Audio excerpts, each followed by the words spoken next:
Hello, hello. Thank you all for stopping by.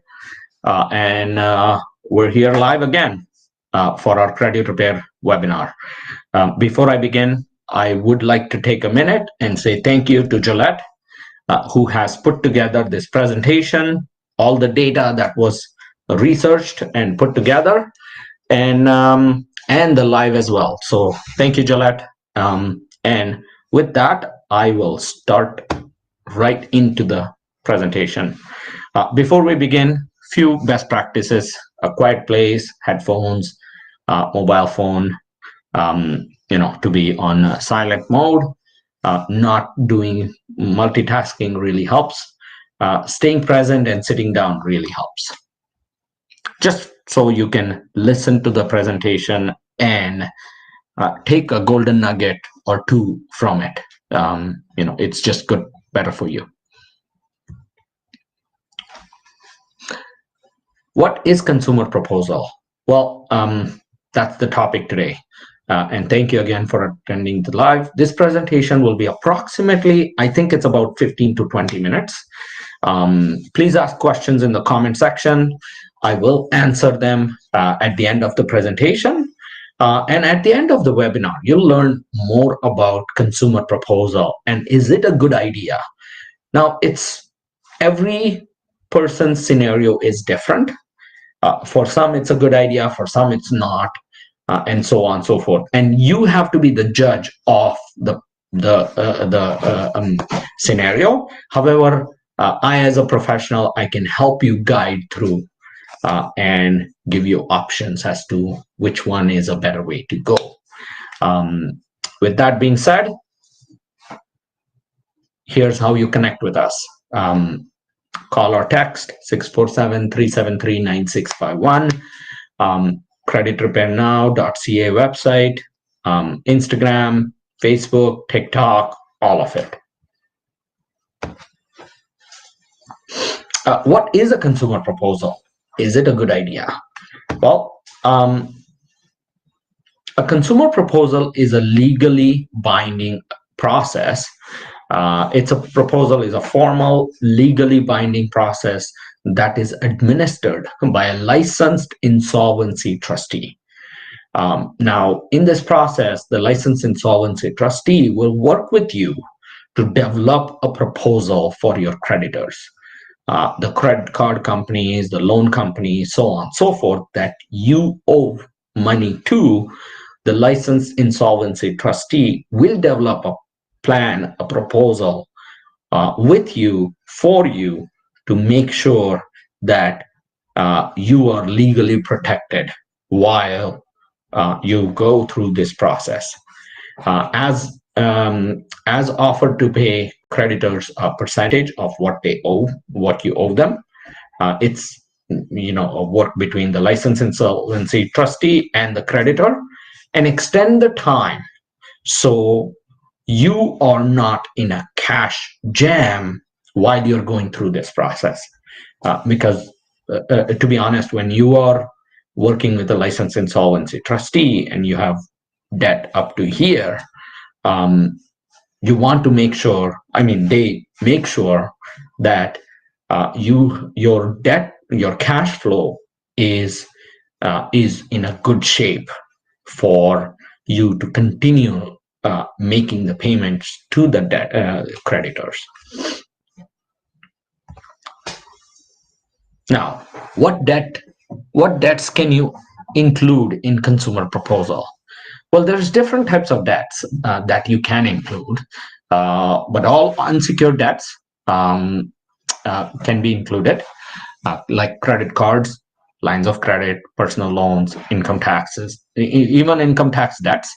There are some intricacies to that, and your licensed insolvency trustee would be able to help you more. Nominate which debts can be and which debts cannot be, if any. And there's some student loans as well that can be included, but all of that information is given to you when you have that meeting with the licensed insolvency trustee. What debts can you cannot include in consumer proposal? Well, all secured debts cannot be included in the proposal. For example, a car loan that is secured by the car, a mortgage that is secured by the house. Um, Another thing is the debts that are owed by the incorporation business cannot be included. But if you're self-employed or operate a small business, those debts can be included in the proposal. Now, let's talk about the pros and cons of consumer proposal. Um, some of the pros and cons are pretty straightforward to sort of distinguish which way to go. But I strongly suggest that you work with a licensed insolvency trustee to come to a conclusion if consumer proposal is the right thing to do. In any case, we're on the slide of pros and cons, and pros here. Pros of applying for a consumer proposal. Number one, you keep your assets. The biggest advantage of a proposal, a consumer proposal, is that your assets are protected and you can keep all, including tax refunds, investments, home equity, things along those lines. Lower your monthly payments.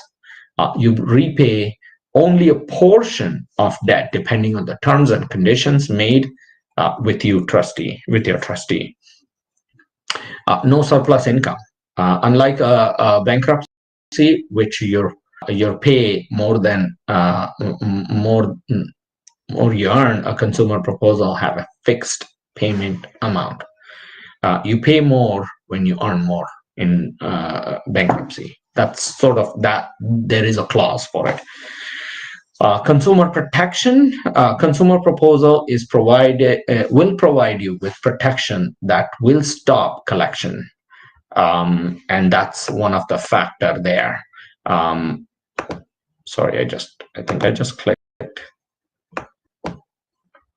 there. Consumer proposal will provide you with protection that will stop collection, garnishments, wage garnishments. Cons of applying for consumer proposal.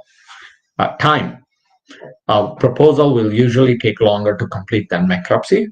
Lowering your monthly payment means longer time to repay. Credit score is affected. It will show as a R7 rating and will stay there 3 years after the completion of proposal. Proposal terms. You cannot miss payments or fall behind, or else your proposal will be terminated. Now, is it a good idea to apply for consumer proposal? I mean, every client is different. If you find yourself struggling with unsecured debt, a consumer proposal might be one of the options. And I want you to carefully understand that it's a might. It's not the only option. There are other options, but it might be one of the options. The ultimate purpose of filing a consumer proposal is to help you pay off debt sooner, because it's a percentage of your total debt. A consumer proposal is considered number one alternative to bankruptcy, because bankruptcy, you say, sorry, I can't pay anything, or extremely low, something of that sort. But consumer proposal, it's a percentage of your total debt. It is one of the debt consolidation options available. There are other options, but that is also one of the options. So in conclusion, a consumer proposal may be the best option for debt consolidation if you're declined for a traditional consolidation loan. However, it is still important that you maintain your payments to avoid this hassle. So something to keep in mind, that a consumer proposal may be a best option for consolidation if you're declined for traditional consolidation loan. However, it is still important that you maintain your payments and avoid this hassle. So with that being said, I appreciate your presence here. Thank you. And here's how, just to sort of reiterate, low credit score doesn't mean you're a financial criminal. It just means that your story is more than your low credit score. It's not just your low credit score. And at Credit Repair Now, judgment is put aside. Listening, guiding, and helping is our goal. And to give you the best credit service, we take the time to fully understand your credit, your current financial situation, and your past financial concerns all together. That's our goal. And here's how you connect with us. Call or text 647-373-9651. Creditrepairnow.ca is the website. There's the email, and TikTok, so on and so forth. If you have any questions, any concerns, feel free to reach out. Thank you all for being here and attending our live. I appreciate your time. And with that, I will stop this.